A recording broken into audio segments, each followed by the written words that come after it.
বিছানায় শুয়ে বুকের একপাশে মোবাইলটা রেখে আমার প্রিয় লালন সঙ্গীত শুনছি। হঠাৎ গানটা বন্ধ হয়ে রিংটং বাজা শুরু করলো। আমি ফোনটা রিসিভ করে বললাম, কেমন আছেন বড় ভাই? ভালো। তুমি কেমন আছো? ভালো। আচ্ছা, তুমি এক কাজ করো, আজকে তোমার খালার বাসায় এসে পড়ো। কালকে একসাথে পাত্রী দেখতে যাব। তাই নাকি? তা কার জন্য পাত্রী দেখবেন? তোমার খালাতো ভাই সজীবের জন্য। তাই নাকি? বিয়ে করতে রাজি হয়েছে? কেমনে সম্ভব? সম্ভব হয়েছে, আমি আছি না। আচ্ছা, তুমি তাড়াতাড়ি আসো, আসলেই কথা হবে। অবশ্যই আমি আসতেছি। সজীব ভাইয়ের জন্য পাত্রী দেখা হবে আর আমি সেখানে থাকবো না? এটা কেমনে হয়? আচ্ছা বড় ভাই, আমি 1 ঘন্টার মধ্যে রওনা দিচ্ছি। আচ্ছা, আসো তাহলে, ফোন রাখি, দেখে শুনে এসো। ঠিক আছে বড় ভাই। আমি চাঁদ, অনার্স সেকেন্ড ইয়ারে পড়তেছি। এতক্ষণ যার সাথে কথা বললাম সে হচ্ছে আমার খালাতো বোন, সোনিয়া আপুর হাজবেন্ড। আমি তাকে বড় ভাই বলেই ডাকি। আর যার জন্য পাত্রী দেখা হবে সে হচ্ছে আমার খালাতো ভাই সজীব। প্রেম করে ছ্যাঁকা খাইছিল, তাই বিয়ে করতে চাইছিল না। এখন রাজি, হয়তো সোনিয়া আপুর হাজবেন্ড মানে বড় ভাই রাজি করাইছে। সে আমাদের চ্যালেঞ্জ করেছিল সে রাজি করিয়েই ছাড়বে। বলতেই হবে লোকটার কথায় অনেক পাওয়ার আছে। তা না হলে সজীব ভাইয়ের মতো লোককেও বিয়েতে রাজি করাতে পারে। যাই হোক, এত সব ভাবার সময় নেই। তাড়াতাড়ি রেডি হয়ে খালার বাসায় যাওয়ার জন্য রওনা হলাম। খালার বাসায় পৌঁছাতে পৌঁছাতে রাত 7টা বেজে গেল।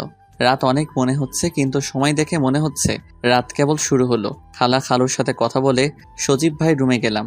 গিয়ে দেখি সজীব ভাই, বড় ভাই আর সজীব ভাইয়ের চাচাতো ভাই সুমন ভাই কার্ড নিয়ে বসে আছে।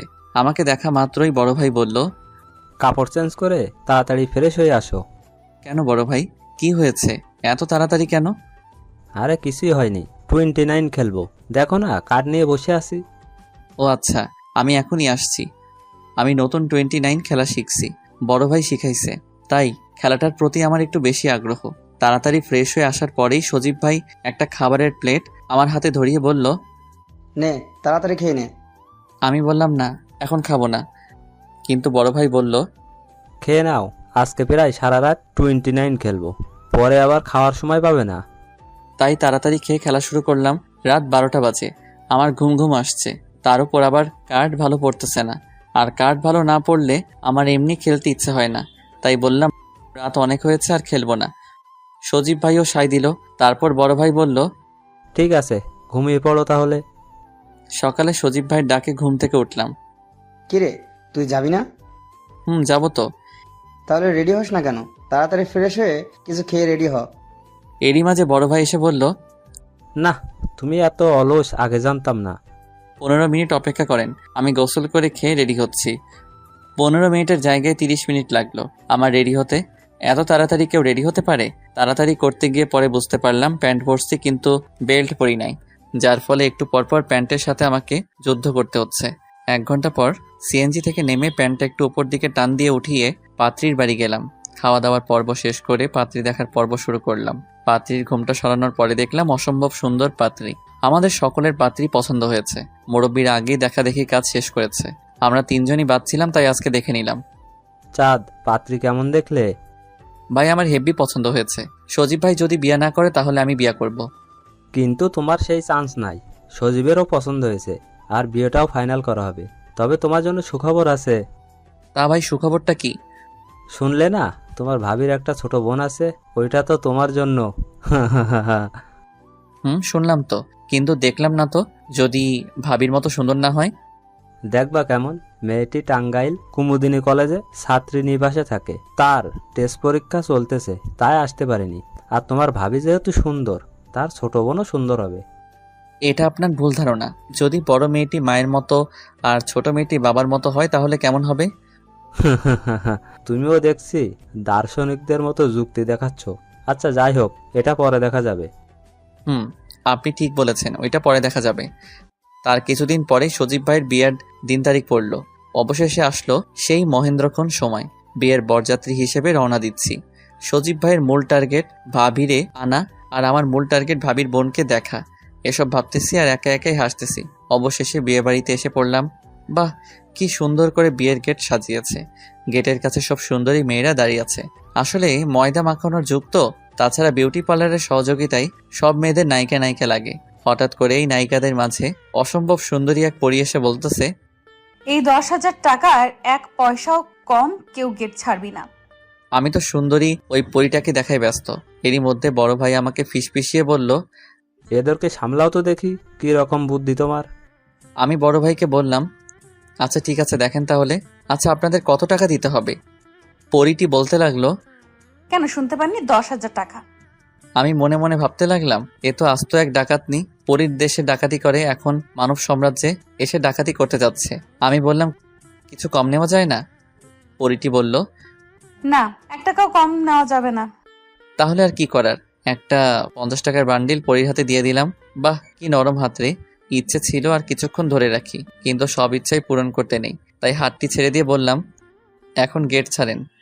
পরী বলল, না, আগে টাকা গুনে নেই তারপর। কিন্তু ওই পাশ থেকে এক চাচা এসে বলল, হইছে, এখন গেট ছেড়ে দে তোরা।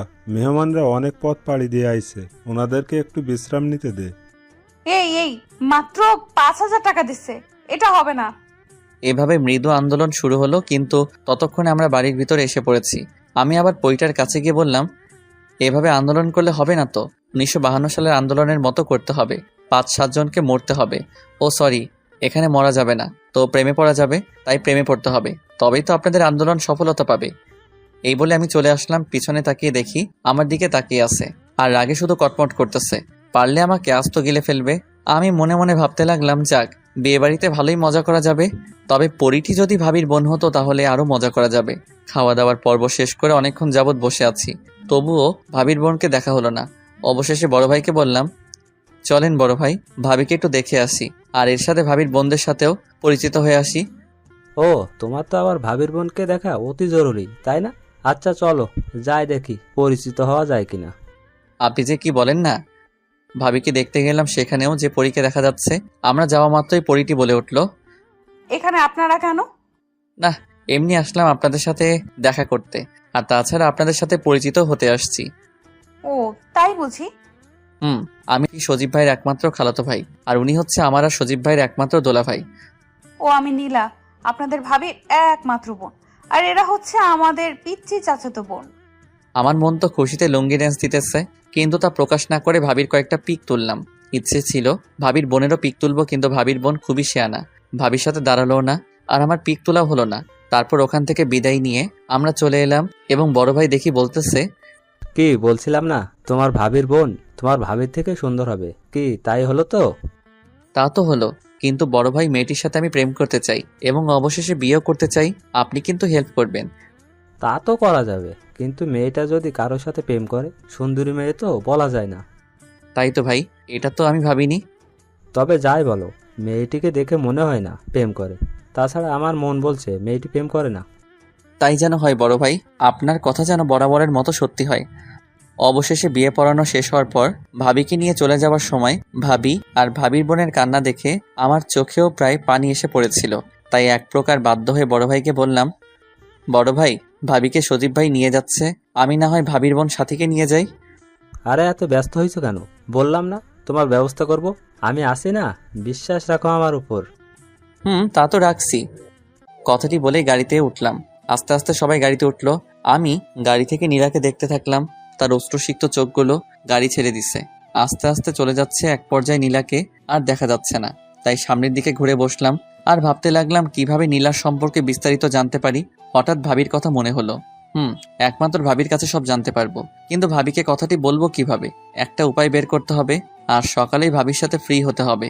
এসব ভাবতে ভাবতে দেখি খালাদের বাড়িতে এসে পড়েছি। সবাই নতুন বউকে বরণ করার জন্য অস্থির হয়ে রয়েছে। তাদের এই গমগমাগম অস্থিরতা দেখে আমার দুচোখ ক্লান্ত হয়ে গেছে। তাই কোনো দেরি না করে সজীব ভাইদের একটা এক্সট্রা রুমে শুয়ে পড়লাম। সকালবেলায় ঘুম থেকে উঠে দেখি আমার পাশে আরো 3 জন শুয়ে রয়েছে। মনে মনে ভাবতে থাকলাম, এগুলো আবার আসলো কখন? বিয়ে বাড়িতে এই একটাই সমস্যা, যেখানেই শুয়ে থাকার মতো একটু ফাঁকা জায়গা পাবে সেখানেই শুয়ে পড়বে। ভাগ্যিস এখন শীতকাল, গ্রীষ্মকাল হলে তো আমার গরমে দফা রফা অবস্থা হতো, কেননা আমি আবার গরম সহ্য করতে পারি না। অতঃপর আমি বিছানা থেকে উঠে ভাই ভাবিকে খুঁজতে লাগলাম। এ কি, ওরা তো এখনো ওঠেইনি। সজীব ভাইয়ের উপর কিছুটা রাগ হতে লাগলো। সে বিয়েই করতে চাইল না, অথচ এখন বউকে ছাড়তেই চাচ্ছে না এবং নিজে উঠতেছে না। সবই কপাল, আর এরই নাম গোপাল। অবশেষে ভাবির দেখা মিলল, কিন্তু এ কি, সব মহিলারাই তো দেখি ভাবির সাথে বিভিন্ন কথা বলছে। সেখানে আমি গিয়ে কিভাবে ভাবির সাথে ফ্রি হব? সজীব ভাইও দেখি বের হয়ে আসলো। আমি কাছে গিয়ে বললাম, ভাই সুস্থ আছেন তো? ভাই আমার মোনালিসার মতো মুচকি হাসি দিয়ে বাথরুমে গেল। আমি নিশ্চিত এই হাসিটি যদি ভিঞ্চি দেখতো তাহলে ছেলেদের জন্য যেমন মোনালিসার পিক তৈরি করে গেছেন, ঠিক তেমনি মেয়েদের জন্য সজীব বা পিক তৈরি করত। আর মোনালিসার হাসির মতো সজীব বা হাসিও বিখ্যাত হয়ে যেত। যাই হোক, ভাবিকে এখন মোটামুটি ফ্রি দেখাচ্ছে, এখনই সুযোগ। হাই ভাবি, কেমন আছেন? ভালো। আপনি কেমন আছেন? ভালো। তা রাত কেমন কাটলো? ভালো। ভাবি, আমি কিন্তু আপনার দেবর হই, তাই কিন্তু আমাকে তুমি করে বলতে হবে, এটা যেন সবসময় মনে থাকে। আর এখন থেকে তুমি করে বলবেন। আচ্ছা ঠিক আছে। আচ্ছা ভাবি, আপনি মন খারাপ করে বসেছিলেন কেন বলেন তো? সত্যি বলতে কি, সবাইকে ছেড়ে এসেছে তো ওদের কথা মনে পড়ছে, বিশেষ করে ছোট বোনটার কথা। ও, আপনার ছোট বোন কি করে? সুন্দরবন কলেজে ইন্টারে পড়ে, ওখানে থেকে পড়াশোনা করে। কি বলছেন ভাবি? ওই কলেজের 90% মেয়েরাই তো কঠিনভাবে ছেলেদের সাথে প্রেম করে। করতে পারে, কিন্তু বাকি 10 ভাগ আছে না যারা প্রেম করে না, তাদের কাতারেই আমার বোন। আপনি অতটা নিশ্চিত হলেন কিভাবে? আমরা 2 বোন খুব ফ্রি। ও যেখানে যাই করুক না কেন আমাকে সব বলবে। আর ও কখনো বিয়ের আগে প্রেম করবে না। আর একটি কথা, বিয়ের পর স্বামীর সাথে প্রেম করবে। তাই নাকি? তাহলে ভালো। কিন্তু এরকম কঠিন শপথ করছে কেন যে বিয়ের আগে প্রেম করবে না? আমাদের এক বড় চাচাতো বোন ছিল, সে একটা ছেলের সাথে প্রেম করত, কিন্তু ছেলেটি আমার বড় চাচাতো বোনের সাথে প্রতারণা করেছিল। অবশেষে আমার সেই চাচাতো বোন আত্মহত্যা করে। তারপর থেকেই আমি এবং আমার ছোট বোন শপথ করি যে বিয়ের আগে কোনো প্রেম করব না, স্বামীর সাথে বিয়ের পর প্রেম করব। ও তাই? ওখানে ভাবির সাথে গল্প না করে এখানে একটু কাজ করো। তোমার ভাবির বাড়ির লোকগুলো এই কিছুক্ষণের মধ্যে এসে পড়বে। হ্যাঁ ভাই, আসতেছি। আচ্ছা ভাবি, যাই, পরে কথা হবে। আচ্ছা যাও। মুরব্বীরা রান্না করছে, আমি আর বড় ভাই তাদেরকে টুকটাক হেল্প করছি। তো এক পর্যায়ে বড় ভাইকে বললাম, বড় ভাই একটা প্রবলেমে পড়ছি। কি প্রবলেম? নীলা বলে প্রেম করবে না। ও, হয়তো কোনো ফ্রেন্ড আছে তাই তোমার সঙ্গে প্রেম করবে না। আরে তা নয়, নীলা কারোর সাথে প্রেম করে না এবং বিয়ের আগে কারোর সাথে প্রেম করবেও না। বিয়ের পর স্বামীর সাথেই নাকি প্রেম করবে। ও, এইটা তো ভালো খবর তোমার জন্য। তুমি তো ওকে বিয়েই করতে চাও। তা ঠিক, কিন্তু প্রেম করতে পারলে ভালো হতো। কেননা ফ্যামিলি থেকে যদি বিয়েতে রাজি না হয় তাহলে পালিয়ে গিয়ে বিয়ে করা যেত। কিন্তু প্রেম না করতে পারলে তো ও আমার সাথে পালাবে না। বাপ রে বাপ, এত চিন্তাবিদ। শোনো, এত চিন্তা করতে হবে না তোমার।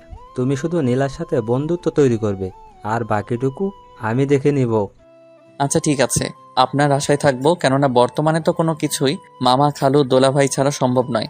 তাহলে আমার প্রেমী বা কেন বড় ভাই ছাড়া সম্ভব হবে? ঠিকই বলেছো। এখন একটু মনোযোগ দিয়ে কাজ করো। অতপর ভাবির বাড়ির লোকগুলো সবাই এসে পড়েছে। এ কি, নীলা কই? সে কি তাহলে আসেনি? ধ্যাত, কত প্ল্যানিং করলাম, সব বৃথা গেল। অবশেষে আমি বড় ভাই আর সুমন ভাই সজীব ভাইয়ের সাথে কুলদারা হিসেবে ভাবিদের সাথে চললাম। ভাবিদের বাসায় পৌঁছাতে রাত 8টা বেজে গেল। নীলাকে দেখলাম বোনকে দেখে খুশিতে জড়িয়ে ধরলো। ভাবিও বোনকে জড়িয়ে কান্না করতেছে। এই কান্না হয়তো কষ্টের না, এই কান্না আনন্দের হবে। সবাই মোটামুটি ব্যস্ত হয়ে পড়লো জামাইবাবুকে নিয়ে। বড় ভাইও জামাইবাবুর সাথেই আছে, জোকের মতো।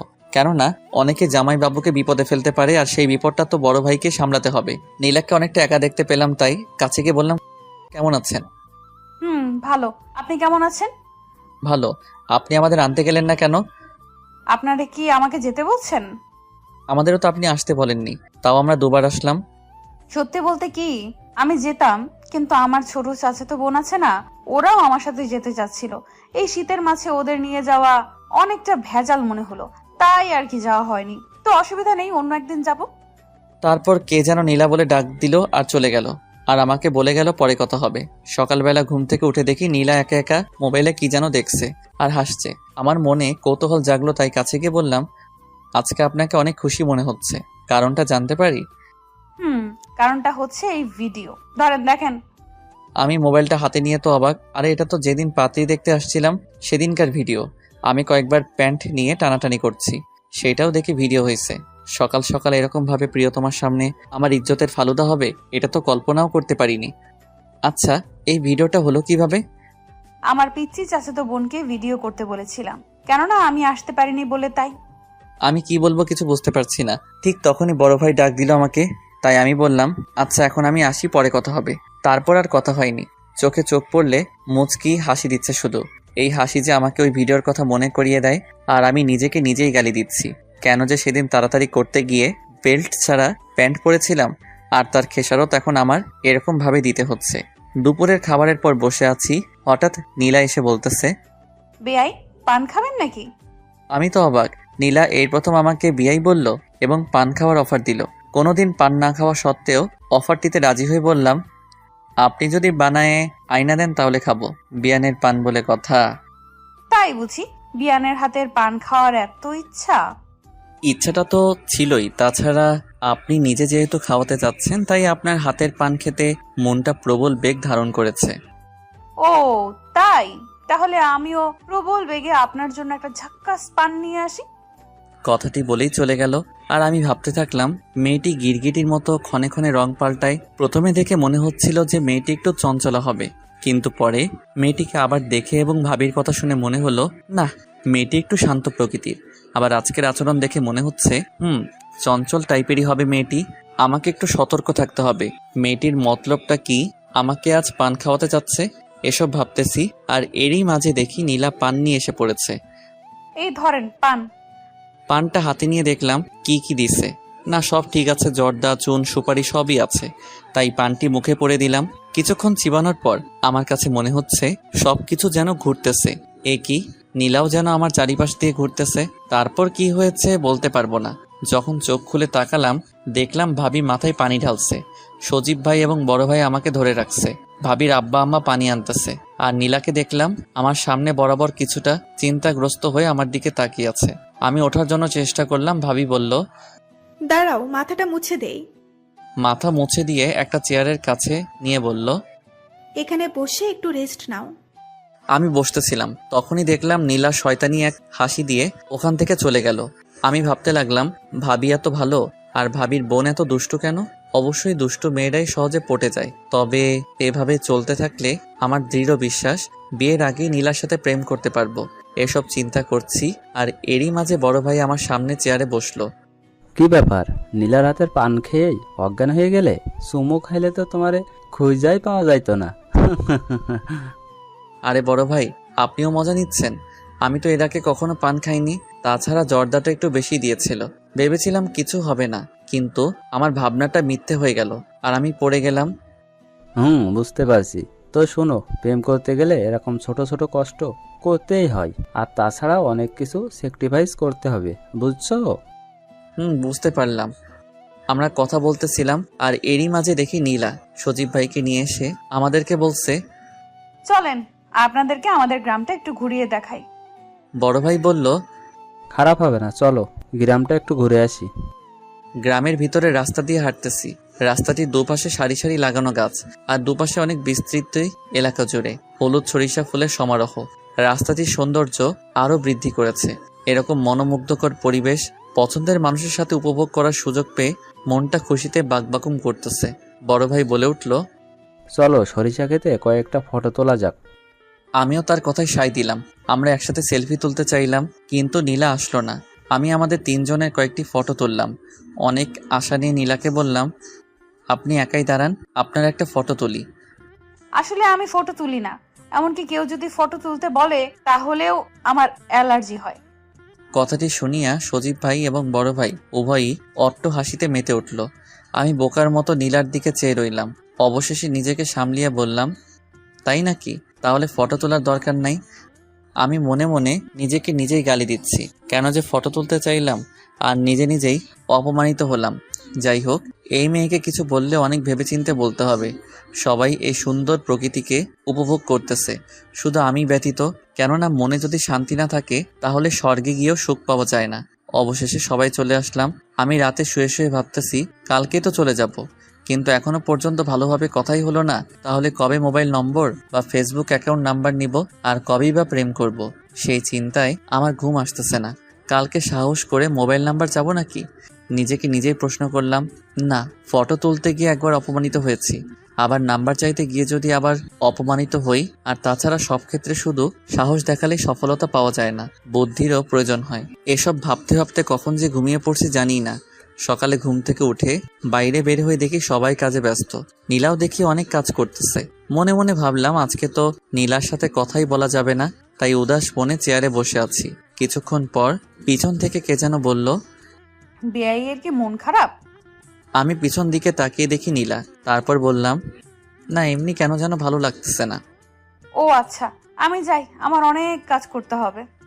এটা বলেই নীলা চলে গেল। দেখতে দেখতে বিকেল হয়ে গেল। সবাই রেডিও হয়েছে, আমিও রেডি হয়েছি বাড়িতে যাওয়ার জন্য। ভাবির মনটা খারাপ, তাদের পরিবার ছেড়ে চলে যাচ্ছে। আমার মনটাও খারাপ, নীলাকে ছেড়ে চলে যাচ্ছি বলে।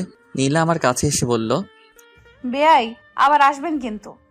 আমিও তাকে কিছু বলতে যাব, তার আগে সে সজীব ভাইদের কাছে গেল তাদের বিদায় জানাতে। আমি আর কিছু বললাম না, গাড়িতে উঠে পড়লাম। একে একে সবাই উঠে পড়ল। আমি নীলার দিকে তাকিয়ে আছি। নীলা আমার চোখে একবার চোখ রেখেছিল, কিন্তু সেই চোখে আমার জন্য কোনো অনুভূতি আছে কিনা বুঝতে পারলাম না। কি আর বলবো এই কয়দিনে।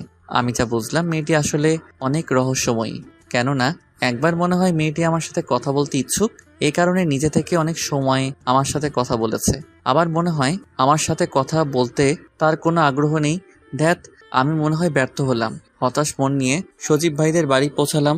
সকালবেলায় খাওয়া দাওয়া করে বসে বসে ফেসবুক চালাচ্ছি, আর তখনই ভাবি এসে বলছে, কি করছো? এই একটু ফেসবুক চালাচ্ছি। তুমি ফেসবুক চালাও, তাহলে আমাকে রিকোয়েস্ট পাঠাও না কেন? ও, আপনিও চালান নাকি? আচ্ছা, আপনার আইডির নাম বলেন। চাঁদের বুড়ি। কি নাম আর খুঁজে পাননি? ভাবি কিছু না বলে শুধু একটু মুচকি হাসলো। আমি রিকোয়েস্ট পাঠিয়ে ভাবির আইডি দেখতেছি। দেখলাম ভাবির প্রতিটি স্ট্যাটাসে ইয়া আক্তার নীলা নামের এআইডি ভালো ভালো কমেন্ট করছে, এবং প্রতিটি কমেন্টে আপু শব্দটি উল্লেখ করেছে। কেন যেন আমার মনে হইতেছিল এই আইডি নীলার আইডি হবে। নিশ্চিত হওয়ার জন্য ভাবিকে বললাম, আচ্ছা ভাবি, হিয়া আক্তার নীলা এটা কার আইডি? আপনার প্রতিটা স্ট্যাটাসে ভালো ভালো কমেন্ট করছে। ও, এটা আমার ছোট বোন নীলার আইডি। আমার মনে যেন আশার প্রদীপ জ্বলে উঠল, কিন্তু ভাবিকে তা বুঝতে না দিয়ে বললাম, ও। ভাবি আমার এখান থেকে চলে যাওয়ার পর আমি নীলাকে রিকোয়েস্ট পাঠালাম। তারপর বিকেলবেলায় সবার কাছ থেকে বিদায় নিয়ে আমি আমাদের বাড়ি চলে আসলাম। রাতে ফেসবুকে ঢুকে দেখলাম অ্যাকসেপ্ট করে নাই। পরপর 3 দিন দেখলাম তাও অ্যাকসেপ্ট করে নাই। আমার খুব রাগ হলো, তাই SMS করলাম, আমি আপনাকে ফ্রেন্ড রিকোয়েস্ট পাঠাইছি, প্রেমপত্র পাঠাইনি যে এত ভাব ধরতে হবে। SMSটি পাঠিয়ে ঘুমিয়ে পড়লাম। সকালে ঘুম থেকে উঠে ফেসবুকে ঢুকে দেখলাম নীলা ফ্রেন্ড রিকোয়েস্ট অ্যাকসেপ্ট করছে এবং একটা SMSও দিছে। SMSটি এরকমের ছিল, আসলে কি জানেন, আমি এখন পর্যন্ত কোনো ছেলের আইডি আমার কোনো ফেসবুক ফ্রেন্ড করিনি, এমনকি অপরিচিত কোনো মেয়েও ফ্রেন্ড লিস্টে নেই। তাই একটু দ্বিধায় আছিলাম। প্লিজ রাগ করেন না, আপনার রিকোয়েস্ট কিন্তু অ্যাকসেপ্ট করেছি। আমি কিছুই লিখলাম না, শুধু সিন করে রাখলাম। আর মনে মনে ভাবতে লাগলাম, যাক একটু রাগ দেখিয়ে কাজ হয়েছে। তারপর ফ্রেশ হয়ে আমি কলেজের দিকে রওনা হলাম। মনটা অনেক খুশি, যেন বিশ্ব জয় করে ফেলেছি। অবশ্যই আমি মনে করি একটা নারীর মন জয় করা বিশ্ব জয় করার চেয়ে কম নয়। পরক্ষণে ভাবতে থাকলাম, ও তো আমার ফেসবুক ফ্রেন্ড হয়েছে, গার্লফ্রেন্ড তো হয়নি, তাহলে আমার মন এত খুশি কেন? মন মুচকি হেসে আমাকে বলল, আরে বোকা, গার্লফ্রেন্ড হয়নি তো হয়ে যাবে, এত চিন্তা করিস কেন? আমি মনের সাথে সহমত প্রকাশ করে খুশি মনে কলেজে আড্ডা দিয়ে বাড়ি চলে আসলাম। রাতে ফেসবুকে লগ ইন করে নীলাকে খুঁজতে থাকলাম। হ্যাঁ, অনলাইনে দেখতে পাচ্ছি, কিন্তু SMS দিব কিনা ভাবতেছি। আর এরই মাঝে দেখি একটা SMS এসে পড়েছে। হ্যাঁ বেআই, কেমন আছেন? ভালো। আপনি কেমন আছেন? ভালো। বাড়ির সবাই কেমন আছে? ভালো। আপনার বাড়ির সবাই কেমন আছে? ভালো। তারপর আমি তার মেসেজের জন্য অপেক্ষা করতেছিলাম, কিন্তু মেসেজ দিচ্ছে না। তাই আমি নিজেই মেসেজ দিলাম, এখন কি করেন? কিন্তু কোনো রিপ্লাই আসে না। পরক্ষণে দেখতে পেলাম সে অনলাইনে নেই। মেয়েটার ওপর খুব রাগ হলো, কেননা কোনো কিছু না বলে অনলাইন থেকে চলে যাওয়ার কোনো মানে হলো? মেয়েটাকে বিয়ে করতে পারলে এর শাস্তি সুদে আসলে তখন দিব। পরের দিন সকালবেলা নীলাকে অনলাইনে দেখতে পেলাম, তাই মেসেজ দিলাম, গুড মর্নিং। সিন করেছে অথচ কোনো অ্যান্সার দিচ্ছে না। দীর্ঘ 3 মিনিট পর একটা SMS দিল, গুড মর্নিং। এতক্ষণ পর? ও সরি, এক বান্ধবীর সাথে কলেজের বিষয়ে কথা বললাম। কেন, কলেজে কোনো সমস্যা হয়েছে? আরে না, আজকে কলেজে যাওয়ার কথা ছিল, কিন্তু আম্মু এত করে আজকের দিনটা থেকে যাওয়ার কথা বললো, তাই বাধ্য হয়ে থাকতে হলো। আচ্ছা, শুনেছি আপনাদের বাসা নাকি খুলনা সিটিতেই? খুলনা নিরালা 27 নম্বর রোড। এখান থেকে আপনাদের কলেজে যেতে অটোতে 15 মিনিট সময় লাগে। হালকা জ্যাম থাকা সত্ত্বেও। ও তাই, ভালো। অনেকক্ষণ হলো কোনো এসএমএস পাচ্ছি না। হ্যালো, আছেন কি? না, মেয়েটি আবার হুট করে চলে গেছে। মেয়েটির মনে হয় সাধারণ জ্ঞানটুকু নেই। হুট করে চলে যায়, তাই রাগে দুঃখে মোবাইলটা বিছানায় রেখে আবার শুয়ে পড়লাম। কিছুক্ষণ পর মা ডাকতে আসলো। কলেজে যাবি না? না, আজকে কলেজে ক্লাস হবে না। ও তাহলে ভালোই হলো। তোর আব্বু তোকে মার্কেটে যেতে বলেছিল, কিন্তু আমি না করেছিলাম তুই কলেজে যাবি বলে। তাহলে এখন নাস্তা করে যা। আমি মার্কেটে গিয়ে কি করব? আর তাছাড়া টাকা দিয়ে লোক রেখেছে, তারা কি করে? তোর আব্বুর সাথে যে লোকটা কাপড়ের দোকানে থাকে সে বিয়ে করার জন্য ছুটি নিয়েছে। আর কসমেটিক্সের দোকানে 3 জনের মধ্যে একজনের মা নাকি খুব অসুস্থ, এ কারণে ছুটি নিয়েছে। জানিসই তো কসমেটিক্সের দোকানে কিরকম ভিড় পড়ে, 2 জন সামলাতে পারে না, তাই তোকে যেতে বলেছে। আমি তো কোনোটার দামই সঠিকভাবে জানি না। তোর কোনোটার দাম জানা লাগবে না, বাকি 2 জন আছে না, ওরাই দাম বলে দেবে। আচ্ছা, আমার কথা বলতে হচ্ছে কেন? তুই যাবি কিনা বল। আচ্ছা, যাচ্ছি তো, রাগ করো কেন? মায়ের কথার অবাধ্য হওয়া যাবে না, তাহলেই কঠিন প্রবলেম। আমাদের সংসারে মা যা বলবে তাই হবে। তাই আর কি, মা মার্কেটে যেতে বলেছে, যেতে হবেই। কেন যে কলেজে যাওয়া নিয়ে মিথ্যে বললাম, মিথ্যে বলার শাস্তি সাথে সাথেই পাচ্ছি। তাই একগাদা দুঃখ নিয়ে মার্কেটে যাচ্ছি। আর ভাবছি যখন দুঃখ আসে তখন চারদিক থেকেই আসে, যেন দুঃখগুলো প্রতিযোগিতায় মেতে ওঠে। কে কত কষ্ট দিতে পারে দেখি, তোরা কে কত কষ্ট দিতে পারিস। তারপর যে জয়ী হবে তাকে আমি মেডেল দিব। এসব ভাবতে ভাবতে দোকানের সামনে এসে পড়েছি। সোলাইমান ভাই আমাকে দেখেই বলল, কি ভাই, দোকানে আসতে মন চায় না? আমি মুচকি হাসি দিয়ে বললাম, আরে না ভাই, সামনে পরীক্ষা, তাই একটু পড়াশোনা নিয়ে ব্যস্ত। ও তাই, আসেন দোকানের ভিতরে এসে বসেন। একটা চেয়ার দেখিয়ে বলল। বসেন এখানে। তারপর আবার কাস্টমারদের সাথে কথা বলে ব্যস্ত হয়ে পড়লেন। সোলাইমান ভাই আমাদের এই কসমেটিক্স দোকানের অনেক পুরাতন কর্মচারী। অনেক ছোট থেকেই এই দোকানে কাজ করত। অনেক মজার লোক, কাস্টমারদের সাথে এত মজা করে কথা বলে যে কাস্টমাররা জিনিস কিনতে বাধ্য হয়। আমি তাদের ব্যস্ততা অনুভব করতেছি, ভালোই লাগছে। তো হঠাৎ করেই কেন জানি নীলার কথা মনে পড়ল। তাই আর দেরি না করে ফেসবুকে ঢুকলাম, কিন্তু ফেসবুকে পেলাম না। অনেকক্ষণ ঘাটাঘাটি করার পর একটা এসএমএস পেলাম। এ কি, নীলাই তো এসএমএস করেছে। এসএমএস এ লেখা, কিছু না, আপনি? আমি ভাবতে লাগলাম এইটা কি এসএমএস করলো। পরক্ষণে মনে পড়ল সকালে বলেছিলাম আপনি কি করেন, সেটার উত্তর এখন দিয়েছে। আমি না হেসে পারলাম না। সকালে প্রশ্ন করলে বিকালে উত্তর পাওয়া যায়। আমিও একটা এসএমএস করলাম, এই দোকানে বসে আছি। কিসের দোকান? কসমেটিক্সের দোকান। ও, ওখানে কি করেন? এই কিছু না, আমাদের দোকানে বসে আছি। আপনাদের না কাপড়ের দোকান? একটা কাপড়ের দোকান আর একটা কসমেটিক্সের দোকান। ও ভালো। আপনি না অনেক মজার লোক। কেন, আমি আবার কি করলাম? আপনাকে সকালে প্রশ্ন করলে সেই প্রশ্নের উত্তর বিকালে দেন। এত হাইছেন না, মুখের ভেতর মাছি ঢুকবে। না, ঢুকবে না। আপনার মতো সুন্দরী বিয়ানের সাথে কথা বলার সময় কোনো মশা মাছি আমাকে ডিস্টার্ব করে না। ও তাই বুঝি। আচ্ছা, এখন কি করেন? আপেল খাচ্ছি, খাবেন? যদি দেন তাহলে অবশ্যই খাবো। আচ্ছা, আমি মনে মনে দিলাম। ও, অ্যাপেলটি তো অনেক মিষ্টি। অবশ্যই মিষ্টি মানুষের ছোঁয়া পেলে সবই মিষ্টি হয়ে যায়। তাই আমি বুঝি মিষ্টি মানুষ। আচ্ছা, আপনাকে একটা কথা বলি, প্লিজ রাখবেন? যদি রাখার মতো হয় তাহলে রাখবো, আপনি বলতে পারেন। ফেসবুক থেকে চলে যাওয়ার সময় আমাকে একটু জানিয়ে চলে যাবেন প্লিজ। ও এই কথা, আপনি না সহজ কথাকে এত ভনিতা করে বলেন যেন না জানি কোনো কঠিন কথা বলবেন। আসলে আমি এরকমই, সহজ কথাকে কঠিন করে এবং কঠিন কথাকে সহজ করে বলি। কবে যেন আপনাকে অনেক কঠিন কথা এত সহজ করে বলবো যে আপনি জ্ঞানও হারিয়ে ফেলতে পারেন। এই যে মিস্টার, আমি আপনার মতো নই যে কিনা পান খেয়েই জ্ঞান হারিয়ে ফেলে। নিজের ফাঁদে নিজেই ধরা পড়লাম। আচ্ছা, আপনি কিন্তু আমার কথা রাখবেন কিনা সেটা বলেননি। ও আচ্ছা, ঠিক আছে। আপনাকে ফেসবুক থেকে চলে যাওয়ার সময় সুন্দর করে বিদায় জানিয়ে তারপর চলে যাব, ঠিক আছে? ঠিক আছে। বিআই সাহেব ভালো থাকবেন, পরে কথা হবে, এখন বাই। দাঁড়ান, একটু কথা আছে। কি কথা বলেন বিআই, শুনি। রাতে ফেসবুকে আসবেন তো? ও সরি বিআই, রাতে আসতে পারবো না। এমনকি আগামীকাল সারা দিনেও ফেসবুকে আসতে পারবো না।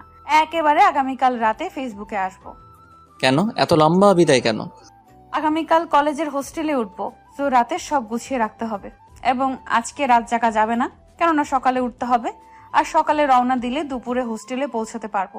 তারপর আমাকে একটু ঘুমাতে হবে, কেননা জার্নি করলে প্রচুর ঘুম পায়। সো আপনার সাথে একেবারে আগামীকাল রাতে কথা হবে, যদি বেঁচে থাকি। ও তাহলে আর কি করার। আচ্ছা, ভালো থাকবেন, বাই। ওকে, আপনিও ভালো থাকবেন, বাই। আমার লাস্ট এসএমএসটি সিন না করে চলে গেল। মেয়েটি কেমন জানি, বুঝলাম না, যেন তারা লেগেই থাকে। সন্ধ্যা হয়ে যাচ্ছে, তাই সোলাইমান ভাইয়ের কাছ থেকে বিদায় নিয়ে বাড়ি চলে আসলাম। আজকে রাতে ফেসবুকে ঢোকার কোনো ইচ্ছা নেই, কেননা যেখানে নীলা নেই সেখানে আমিও নেই, তাই আগেই ঘুমিয়ে পড়লাম। সকালে ঘুম থেকে উঠে ফ্রেশ হয়ে কলেজে গেলাম, কিন্তু কোনো কিছুই ভালো লাগছে না। আজকের দিনটা যেন অনেক লম্বা, ফুরাতে চাচ্ছে না। আমি যে রাতের জন্য অপেক্ষা করছি সেটা তো আর রাত জানে না, তাই রাতের এত অবহেলা। আসলে অপেক্ষা করা যে কতটা বিরক্তিকর, নীলার প্রেমে না পড়লে হয়তো বুঝতেই পারতাম না। অবশেষে যেন রাতের আগমন হলো। আমি সন্ধ্যা রাতেই ফেসবুকে ঢুকে আছি আর প্রতীক্ষা করতেছি নীলার আগমনের জন্য। নীলা এসেছে, কিন্তু কোনো এসএমএস দিচ্ছে না, তাই আমি আগে এসএমএস দিলাম। হাই, কেমন আছেন? ভালো। আপনি কেমন আছেন? ভালো। কি করেন? শুয়ে আছে। আপনি কি করেন? এখনই শুয়ে পড়েছেন? ভালো। আর আমরা মিষ্টি পান খাচ্ছি। হোস্টেলে পান পেলেন কোথায়? হোস্টেলে সবই পাওয়া যায়, বুঝলেন? বুঝলাম। তা একাই খাবেন, আমাকে দিবেন না? না, আপনাকে দিব না, কেননা আপনি পান খাইতে পারেন না, জ্ঞান হারিয়ে ফেলেন। না, এখন খাইতে পারবো। আচ্ছা জানেন, ওই দিনের ঘটনা নিয়ে একটা গান বানাইছি। তাই নাকি? প্লিজ আমাকে শোনান। শোনাবো কিভাবে? আপনি তো মোবাইল নাম্বার দেননি, আর তাছাড়া মেসেঞ্জারে ফোন দিলে রিসিভ করেন না তো। আসলে ফোনে কথা বললে বান্ধবীরা অনেক ফাজলামি করে, তাই আর কি ফোনের চেয়ে এসএমএসই ভালো। আপনি গানটির প্রথম 2 লাইন এসএমএস এ পাঠিয়ে দেন। মনে মনে ভাবতে লাগলাম, ধ্যাত, নাম্বার নেওয়ার একটা প্ল্যান করছিলাম, তাও ব্যর্থ হলাম। কি হলো, আছেন নাকি? আছি তো। তাহলে গানটি লিখেন না কেন? দিচ্ছি, একটু ওয়েট করেন। ওকে। কি পান খাওয়াইল রে বিয়ান, গড়িয়া পড়িয়া যায়, এখনো না মোর কাটিল না ঘোর, বিয়ানের প্রেমের নেশায়। কিছুটা ভয় নিয়ে এসএমএসটি পাঠিয়ে দিলাম। এটা কি আর প্রেমের নেশা মানে? আরে রাগ করছেন কেন? এটা তো একটা গান। আর তাছাড়া আমার একটু লিখতে ভুল হয়েছে, ওখানে প্রেমের নেশা না হয়ে হবে পানের নেশা। ও তাই বলেন? অনেক সাহস জাগিয়ে বললাম। আচ্ছা, এতে রাগের কি আছে? আমরা কি প্রেম করতে পারি না? আর প্রেম করলে অসুবিধা কোথায়? অনেক অসুবিধা। আমি বিয়ের আগে কোনো প্রেমে বিশ্বাসী নই, আর আমি আপনাকে ভালো একটা বন্ধু ভাবি, এর বেশি কিছু নয়। আরে আমি তো আপনার সাথে একটু ফান করলাম, আপনার সাথেই তো একটু ফান করবো, তাই না? তা ঠিক। আচ্ছা, ভালো থাকবেন, পরে কথা হবে, বাই। Okay, by. তারপর আর কি, ঘুমিয়ে পড়লাম। সকালে ফেসবুকে ঢুকেই দেখলাম নীলা গুড মর্নিং জানিয়েছে, আমিও গুড মর্নিং জানালাম। কিছু সময় পর, বিআই সাহেব কেমন আছেন গো? এসএমএসটি দেখে আমার মনটা আবার খুশিতে ভরে গেল, তাই বললাম, ভালো। আপনি কেমন আছেন গো? তারপর শুরু হলো আমাদের অনেক কথা। এরপর ভাবে আমরা প্রতিদিন রাত 7টা থেকে কথা বলা শুরু করতাম, 9টা বা 9:30 পর্যন্ত। তারপর আবার সকালে 1 ঘন্টা কথা বলতাম। এটা যেন আমাদের প্রতিদিনকার রুটিন হয়ে গেল। অবশ্যই কথাগুলো বলতাম উভয় বন্ধু হিসেবে, এবং হালকা রোমান্টিক হতো বেআই হিসেবে। ভালোই চলতেছিল দিনগুলি। হঠাৎ করে একদিন আমার মা সন্ধ্যায় অসুস্থ হয়ে পড়ে। তারপর সাথে সাথে তাকে হসপিটালে নেই। সেই দিন সারা রাত হসপিটালে ছিলাম। অবশেষে আল্লাহর অশেষ রহমতে আমার মা সুস্থ হয়, কিন্তু ডায়াবেটিস, হাই প্রেশার এগুলো তো আছেই। মা যখন আমাকে বলে, আমি মনে হয় আর বেশি দিন বাঁচবো না রে, তখন আমার এতটা কান্না পায়। তারপর আবার রাগও করি আর বলি, তুমি এরকম কথা বলো কেন? বাংলাদেশে অধিকাংশ লোকই এখন ডায়াবেটিস, হাই প্রেশারের মতো প্রবলেমে ভুগতেছে। এটা কন্ট্রোল করতে পারলেই হলো। বেশি চিন্তা করবা না, আর প্রতিদিন ব্যায়াম করবা, তাহলে ঠিক হবে। মা তখন একটু হাসি দিয়ে বলল, আচ্ছা ঠিক আছে। মায়ের হাসি মুখখানা দেখে আমারও মনটা ভালো হয়ে গেল। সন্ধ্যা রাতে বিছানায় শুয়ে ফেসবুকে ঢোকার সাথে সাথেই টুনটুন করে বেজে উঠল। দেখি নীলা এসএমএস করেছে, হাই। তারপর আবার একটি দিয়েছে। আপনি ফেসবুকে আসেন না কেন? কিন্তু এসএমএস গুলো ছিল 2 দিন আগের রাত্রে। তারপর নীলা ফেসবুকে আসেনি, তাই আমি তাড়াতাড়ি লিখলাম যে মা অসুস্থ ছিল, তাই আমি 2 দিন ফেসবুকে আসতে পারিনি। Sorry for this, please pardon me. তোমাকে অন্তত জানানো দরকার ছিল। এসএমএসটি পাঠানোর 1 দিন পর দেখি নীলা ফেসবুকে এসেছে এবং আমাকে এসএমএসও করেছে। It's okay. আচ্ছা, আপনাকে একটা কথা বলতে চাই। বলেন। আপনি আর আমাকে এসএমএস করবেন না, আর আপনি এসএমএস করলেও আমার কোনো অ্যান্সার পাবেন না। কিন্তু কেন? আমি যদি আপনাকে কোনো কষ্ট দিয়ে থাকি তাহলে আমাকে প্লিজ মাফ করে দেন। আমি আপনার সাথে কথা না বলে থাকতে পারবো না। না, আপনি আমাকে কোনো কষ্ট দেননি, কিন্তু আমার এই সিদ্ধান্ত আমার এবং আপনার উভয়ের জন্যই ভালো। প্লিজ আর কিছু জানতে চাবেন না। ভালো থাকবেন, বাই। সত্যি বলতে কি জানেন, আমি আপনাকে অনেক ভালোবাসি, কিন্তু আপনি সেদিন রাগ করলেন, তাই আমি আপনার সাথে বন্ধু হয়ে থাকতে চাইলাম। কেননা আপনার সাথে কথা বলতে পারবো বলে, কিন্তু বন্ধু হয়েও রইলেন না। ঠিক আছে, ভালো থাকবেন।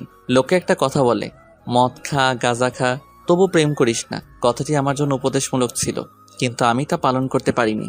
এখন থেকে তাই করব, মদ খাবো, গাঁজা খাবো, তাও কোনো প্রেম করব না, এমনকি বিয়েও করব না। আশা করি ভালো থাকবেন, সুখে থাকবেন।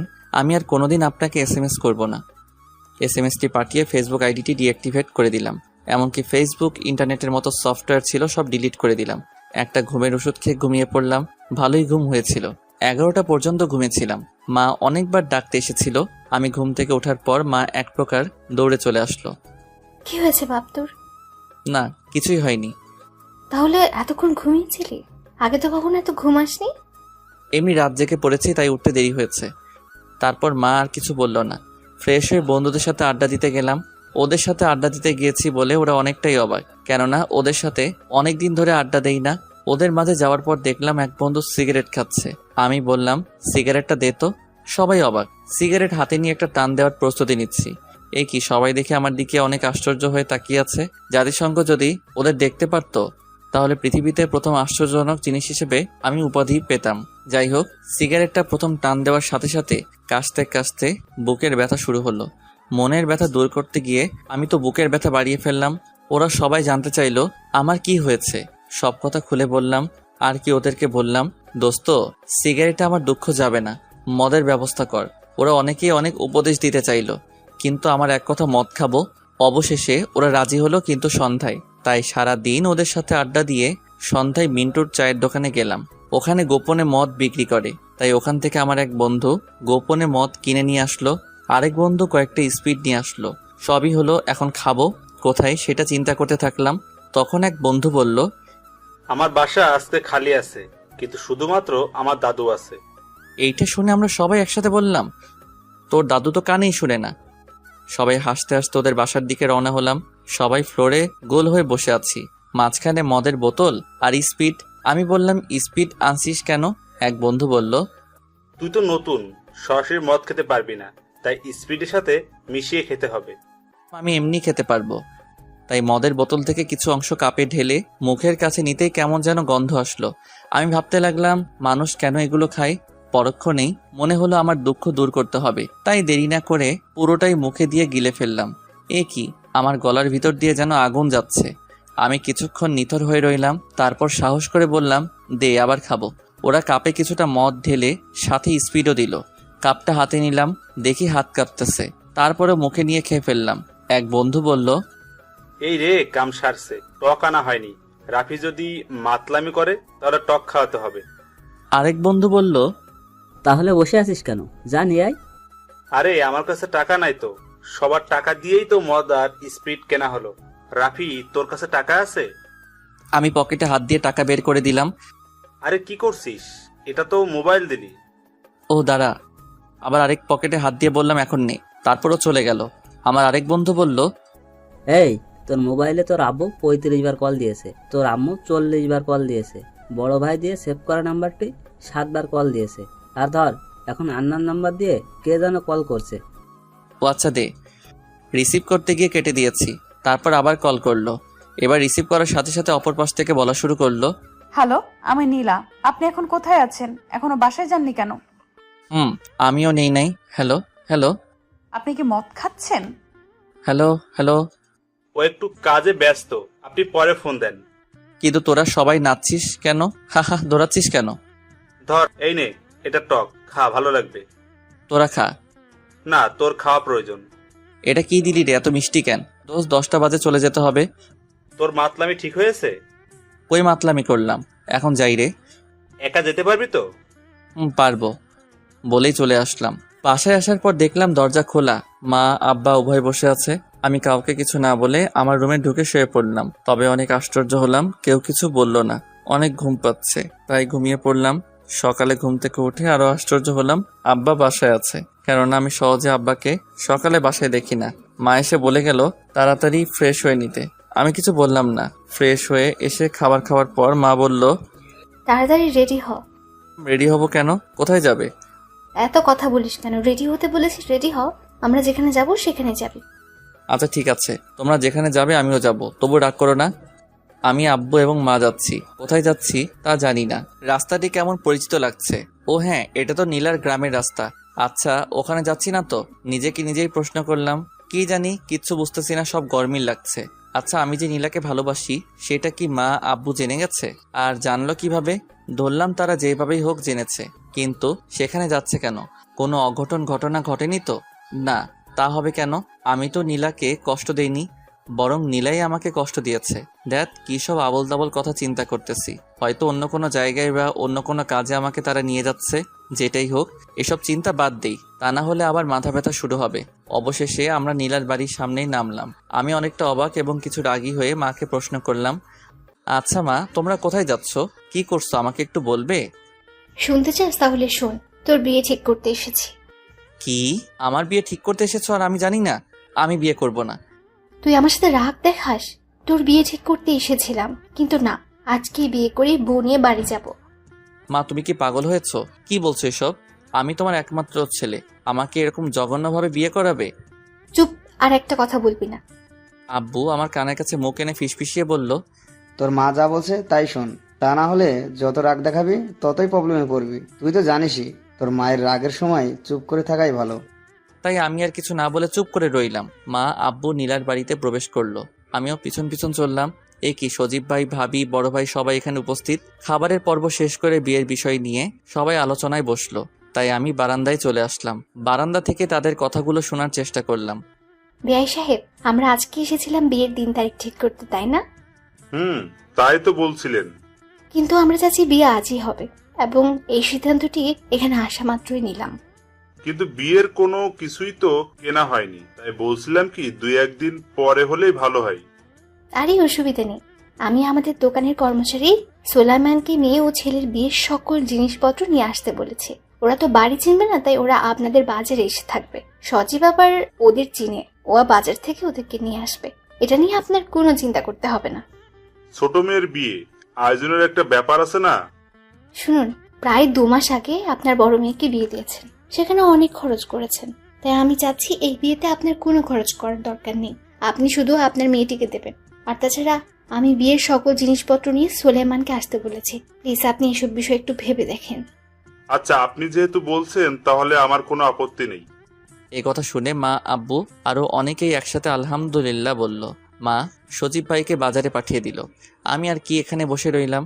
কিছুক্ষণ পর দেখি বড় ভাই মুচকি মুচকি হাসি দিয়ে আমার কাছে আসলো। আমাকে দেখে বলল, কি ভাই, খুশি হওনি?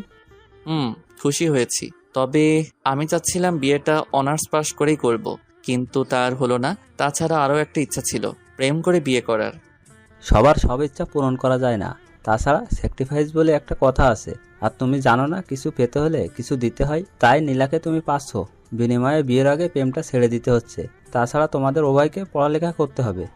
তারপরেও যদি বিয়েটা 1 মাস পিছিয়ে দিতে পারতেন তাহলে ওর সাথে বিয়ের আগে প্রেম করতে পারতাম। প্লিজ আপনি একটু দেখেন না। আচ্ছা, তুমি কি চাও নীলাকে তুমি হারিয়ে ফেলো? কি বলছেন এসব? আমি নীলাকে হারাতে চাবো কেন? আমি তো ওকে বিয়ে করতেই চাই, কিন্তু বিয়ের আগে একটু প্রেম করতে চেয়েছি। কেননা বন্ধুরা বলেছে লুকিয়ে লুকিয়ে প্রেমে নাকি অনেক মজা, তাই আর কি। আরে বিয়ের পরের প্রেম, ওটাই আরো বেশি মজা। তোমার যে বন্ধুরা এসব কথা বলে, তারা কি বিয়ে করেছে? তারা বিয়ের পরের প্রেম বুঝবে কেমনে? আর তারপরও তুমি যদি চাও তাহলে আমি খালাম্মাকে বলে দেখি কি বলে। তবে মনে রেখো, বিয়ে ভেঙে গেলে আমার আর কিছু করার থাকবে না। কেননা খালাম্মা বেশি রেগে গেলে বিয়েটা ক্যান্সেল হয়ে যেতে পারে। পরে দেখা যাবে আমও হারালে সালাও হারালে।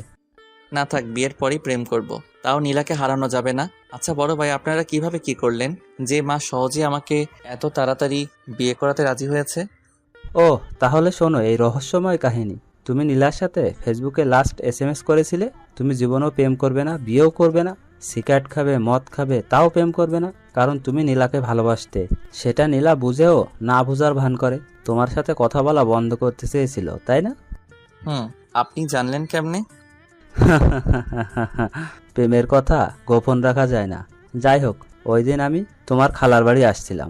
আমি, তোমার খালাতো বোন, সজীব, তোমার ভাবি সবাই মিলে মুড়ি বানিয়ে খাচ্ছিলাম। তখন নীলা তোমার ভাবিকে ফোন দিয়ে কান্না কান্না কণ্ঠে সব বলল। জানো, তখন আমি নিজেই খুব চিন্তায় পড়ে গেছিলাম। তখন আমি তোমার মোবাইলে ফোন দিলাম, কিন্তু তুমি রিসিভ করলে না। তখন আমি খালাম্মাকে ফোন দিলাম, শুনলাম তুমি সকালে বের হইছো, অথচ দুপুরেও বাড়ি ফেরো নাই।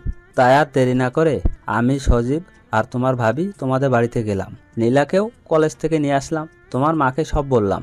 তখন বিকেল গড়িয়ে রাত হলো, তাও তোমার আসার কোনো খবর নাই, এবং ফোন করেও তোমার পাচ্ছি না। তখন তোমার মা কান্না করা শুরু করলো।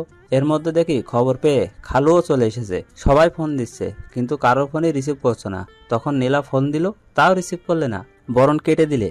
দুইবার যখন নীলা ফোন দিল, তখন তুমি রিসিভ করার সাথে সাথে খালু লাউড স্পিকার দিতে বলল, আর তখন তুমি মদ খেয়ে মাতলামি করে বললে এবং ফোনও কেটে দিলে। জানো, সবাই তখন কিছুক্ষণের জন্য স্তব্ধ হয়ে গেলাম। তখন খালাম্মা নীলাকে বলল, আচ্ছা মা, তুমি কি রাফিকে বিয়ে করবে? নীলা মাথা নিচু করে কি উত্তর দিয়েছে জানো? তার মা বাবা যেখানে বিয়ে দিবে সেখানেও রাজি। তখন খালাম্মা নীলার বাবা মায়ের সাথে তোমার বিয়ের কথা বলেন, তারা রাজিও হয়ে যায়। আর তাই আমরা তখনই নীলাদের বাড়িতে চলে আসি। পরের কাহিনী তো জানোই। এই, সজীব চলে এসেছে, একটু দেখে আসি সব ঠিকঠাক আছে কিনা। এই বলেই বড় ভাই চলে গেল। আমি ভাবতে থাকলাম, তার মানে আমার জন্য নীলার বিন্দুমাত্র ভালোবাসা জন্মায়নি। তাহলে আমি কি শুধু ওকে একতরফা ভালোবেসে গেলাম?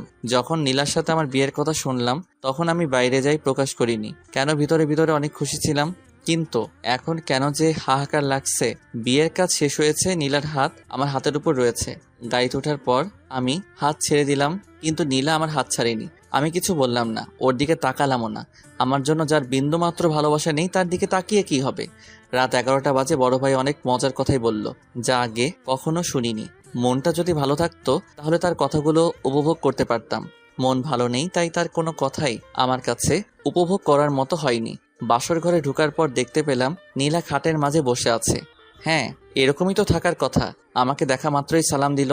আমি সালামের উত্তর অস্পষ্টভাবে দিলাম। বিছানা ছেড়ে আমাকে সালাম করতে এসেছিল। আমি অনেক কষ্টে বললাম, থাক, দরকার নেই, শুয়ে পড়েন। কথাটি বলেই আমি একপাশে শুয়ে পড়লাম। ও হয়তো খুবই আশ্চর্য হয়েছে, তাই কিছুক্ষণ পর বলল, আচ্ছা, আমি সেদিনকার করা কথা বলার জন্য খুবই দুঃখিত। দেখেন, আমার কিছু করার ছিল না, প্লিজ আমাকে মাফ করে দেন। আমি চুপ করেন, রাত অনেক হয়েছে, এখন শুয়ে পড়েন। কিছুক্ষণ পর মৃদু কান্নার আওয়াজ শুনতে পেলাম। এরপর অতিরিক্ত ঠান্ডা লাগলে যেরকম করে নাক টানে, সেরকম ভাবে নাক টানছে আর কান্না করতেছে। এরপর একসময় আর আওয়াজ শুনছি না, মনে হয় ঘুমিয়ে পড়েছে। পরের দিন সকালবেলা বড় ভাই অনেক কথা বলল, কিন্তু আমি তার কথায় উত্তর না দিয়ে মুচকি হাসি দিয়ে এড়িয়ে চললাম। নীলাকে দেখলাম সবার সাথে হাসি মুখে কথা বলছে। আমি সারাদিন বন্ধুদের সাথে আড্ডা দিয়ে সন্ধ্যায় বাড়ি ফিরলাম। ফলে মা অনেক রাগারাগি করলো। আমি চুপ করে রইলাম, কেননা কথা বললেই প্রবলেম। রুমে ঢুকেই নীলাকে দেখতে পেলাম, তাই যখনই বের হতে যাব অমনি পিছন থেকে আমার শার্ট টেনে ধরে নীলা বলল, আপনি যেখানে যেতে চান যাবেন, কিন্তু তার আগে আমার কথাগুলো শুনে তারপর যাবেন। শার্টটি ছেড়ে তারপর বলেন।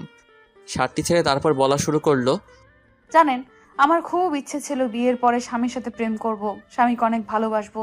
তাই কোনোদিন কোনো ছেলের সাথে প্রয়োজন ছাড়া কথা বলিনি, ফোনে কথা বলিনি, ফেসবুকে ফ্রেন্ড বানাইনি। কিন্তু আপনি যখন ফেসবুকে ফ্রেন্ড হলেন, আপনার সাথে কথা বলে ভালো লাগতো, তাই কথা বলতাম। আর ভয়ও পেতাম যদি মায়ায় পড়ে যাই কিংবা ভালোবেসে ফেলি, তাই হঠাৎ করেই চলে যেতাম, যাতে আপনি আমার প্রতি বিরক্ত হন। তারপর আপনার মা যখন অসুস্থ হলো, তখন টানা 2 দিন আপনার সাথে কথা বলতে পারিনি। তখন বিশ্বাস করেন, আমার এত খারাপ লাগছিল যেন আমার মাঝে কি যেন নেই।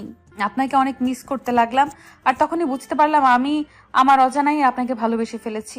আর তখনই আমার মায়ের কথা, বোনের কথা মনে পড়লো। ওরা সব সময় একটা কথা বলতো, বিয়ের আগে মেয়েদের প্রেম করতে নেই, বিয়ের পর একমাত্র স্বামীর সাথেই প্রেম করতে হয়, তা না হলে মেয়েদের অনেক বদনাম হয়। তাই আপনাকে ভুলে থাকার জন্য তখন খুব কড়া কথা বলেছি, যেন আপনি আর মেসেজ না দেন।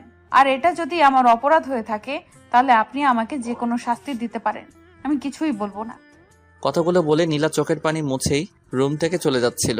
আমি নীলার হাতটি ধরে টান দিয়ে আমার কাছে এনে বললাম, প্লিজ আমাকে ক্ষমা করে দেন। ও আমাকে জড়িয়ে ধরে কান্না করতে থাকলো। আমি ওকে জড়িয়ে ধরলাম। কিছুক্ষণ পর ও আমাকে ছেড়ে দিয়ে বলল, ক্ষমা করতে পারি, আমাকে তুমি করে বলতে হবে। ঠিক আছে, আমি তুমি করে বলবো, কিন্তু তোমাকেও তুমি করে বলতে হবে। আচ্ছা ঠিক আছে।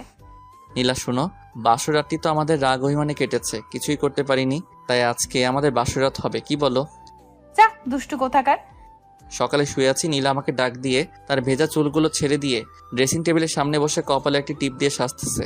আমি দৃশ্যটি দেখে টেবিল থেকে ডায়েরি নিয়ে একটা কবিতা লেখা শুরু করলাম। নীলা আমার দিকে তাকিয়ে বলল, এই কি করছো? তোমার জন্য একটা কবিতা লিখলাম। তাই নাকি? একটু শোনাও না প্লিজ। আচ্ছা তাহলে শোনো। ভ্রান্ত হয়েছে কি আমার মন, ভোরের আলোতে দেখছি যেন তমস্যার চন্দন, ঘোর কাটিলেও তোমার ললাটের ওই টিপ দেখে অমায়িকভাবে তাকিয়ে কেন আছো, ঠোঁটের কিনারায় মিষ্টি হাসি মেখে, প্রকৃতি যেন হেরিল তোমার রূপের কাছে, উদ্যম কালো কবরীর ছন্দহীন খেলায় আমি মুগ্ধ হয়ে যাই বেলায় বেলায়, শয্যা থেকে উঠি অপলক চোখে তাকিয়ে আছি, লজ্জা পেয়ে কেন রুদ্ধ করিলে তোমার আখি, সহসা মোর কাছে আসি আহনা বাহুডোরে, ভালোবেসে যাব তোমায় জনম জনম ভরে। নীলা দৌড়ে এসে আমাকে জড়িয়ে ধরে বলল, বাহ, তুমি তো অনেক সুন্দর কবিতা লিখতে পারো। তোমার কাছে আমি আর কিচ্ছু চাই না, শুধু এরকম ভাবে আমাকে ভালোবেসে যাবে প্লিজ। আমি আমার জান পাখিকে ভালোবাসবো না তো কাকে ভালোবাসবো? আর এইভাবে শুরু হলো আমাদের ভালোবাসাময় জীবন। বাকিটুকু তো বুঝতেই পারছেন।